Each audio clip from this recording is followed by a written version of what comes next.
Tutup.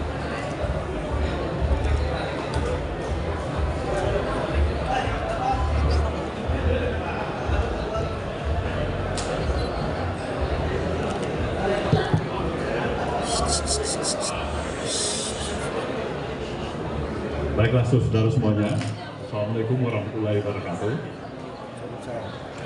Seperti saudara telah pahami, dan saya yakin telah mengikuti sejak awal acara dimulai, memang acara pada siang menjelang pagi menjelang siang hari ini secara khusus pengukuhan komposisi pengurusan Dewan Pimpinan Pusat Partai Nasdem masa bakti periode 2024-2029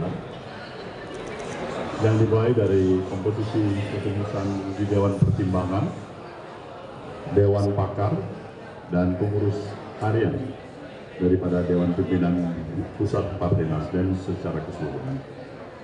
Dan pada kesempatan ini saya berterima kasih atas kehadiran saudara semuanya, dan untuk itu juga saya mempersilakan, mungkin ada segala sesuatu yang barangkali pada kesempatan ini ingin saudara-saudara tanyakan kepada Dewan Pimpinan Pusat Partai Nasdem yang dalam hadir pada hari ini mendampingi saya, yaitu Kakang Saan Mustafa sebagai Wakil Ketua Umum. Kemudian juga hadir Ibu Siti Nurbaya sebagai Ketua Dewan Pertimbangan, dan juga Pak Frans Peter Bronta sebagai Ketua Dewan Pakar, dan yang di sebelah paling ujung kanan adalah Saudara Ali Masih yang telah mengantarkan proses kongres yang sudah selesai dalam kapasitas beliau sebagai Ketua Organisasi Komite. Silakan.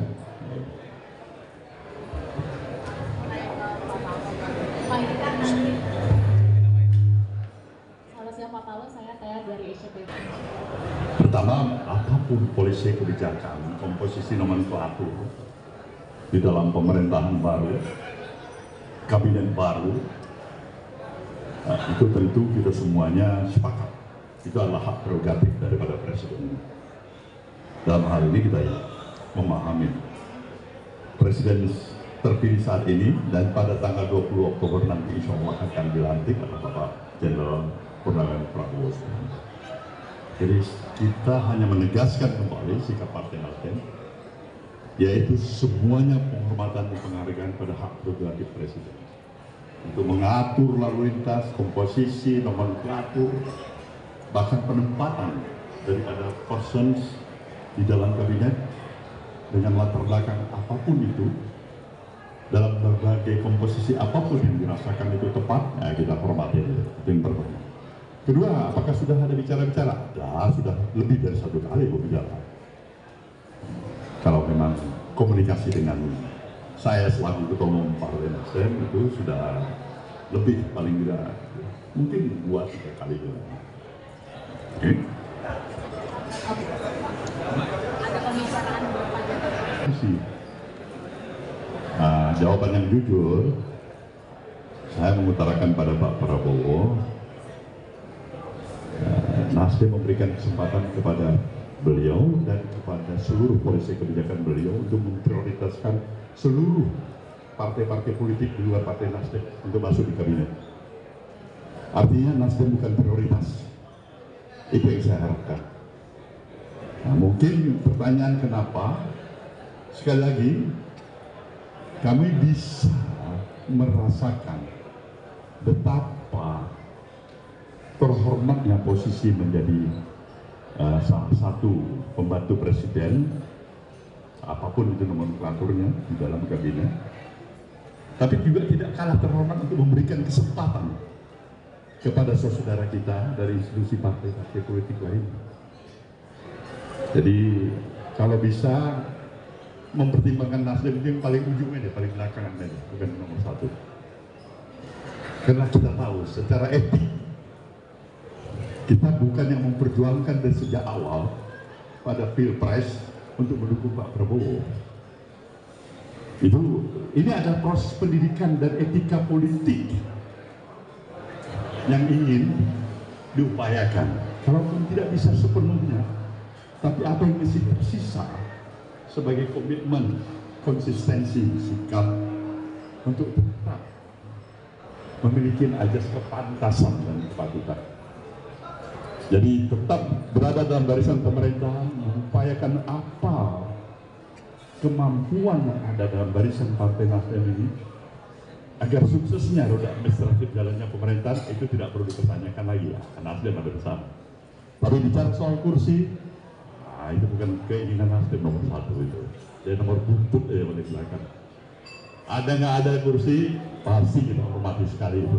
Mudah-mudahan ini bisa juga merupakan sumbangsi dari satu sikap partai politik bahwasanya kursi bukan di atas segala-galanya, untuk membuktikan dia loyal, dia ingin bersama, dia ingin membantu atau tidak jalannya pemerintah. Nasdem itu kan yang bercatat. Terserah presiden terpilih. Terima kasih. Apa ini? Mengkombinasikan yang akhirnya akan memiliki kemampuan sinergisitas dengan output yang jauh lebih kuat. Bagaimanapun kawan-kawan yang sudah pernah menduduki komposisi dalam kepengurusan, dia mempunyai jam terbang, pengalaman yang cukup bisa menjadikan referensi yang cukup berarti bagi kawan-kawan yang baru masuk dalam kepengurusan. Tapi darah segar, pikiran-pikiran segar itu juga dibutuhkan oleh partai ini. Dan ini mengkombinasikan juga antara generasi senior dengan generasi muda, generasi yang lebih unik. Kalian lihat tadi komposisinya, ini ada kesempatan bagi mereka. Yang berbicara ini ketua umumnya nggak bisa selamanya. Mudah-mudahan dia tetap sehat, dia bisa mengantarkan ini masa bakti periode 2024-2029 aja udah super top itu. Nah ini harus dipersiapkan oleh benar oleh partai. Dan Nasdem supaya mempersiapkan itu sedini mungkin dengan pikiran-pikiran yang cukup objektif dan rasional. Pak, saya Rafiq Pak dari Times Indonesia. Kenapa memilih sosok Kang Saan Mustafa sebagai wakil ketua umum? Yang kedua, kenapa mempertahankan Bang Hermawi Taslim sebagai sekretaris jenderal? Itu aja Pak. Ini soal faktor rambut aja sebenarnya. Saya suka orang yang ada rambutnya agak dikit-dikit tipis. Dua-dua tipis, wakil ketua umumnya tipis. Ketua Dewan Pakar lebih tipis lagi. Sekjen juga tipis. Tapi bagaimanapun juga, sejujurnya, semua kita mengenal sosok Kang Saan. Seorang aktivis, pergerakan, organisatoris, yang bisa terbang asam garam di dalam institusi partai politik, saya pikir cukup mumpuni. Konsistensi, perilaku, sikap, dan kontribusi yang selama ini diberikan, itu merupakan sebuah modal besar bagi partai, bagi Kang Saan untuk memperkuat komposisi kader dia sebagai elit kepengurusan di partai ini. Seorang Hermawi Taslim, ya, orang yang paling mudah untuk bergaul dengan siapapun juga, seorang administrator yang baik, dan sedikit wakil-wakil Vatikan ada di sana itu penting untuk kombinasi pluralisme Indonesia yang hebat ini.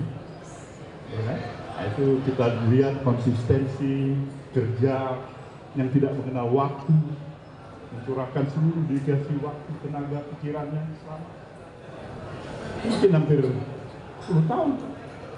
Saya pikir itu amat dihargai oleh partai. Terima kasih. Oke. Cukup ya? Terima kasih Pak. Dari Rizky dari Tribun menyambung tadi pertanyaan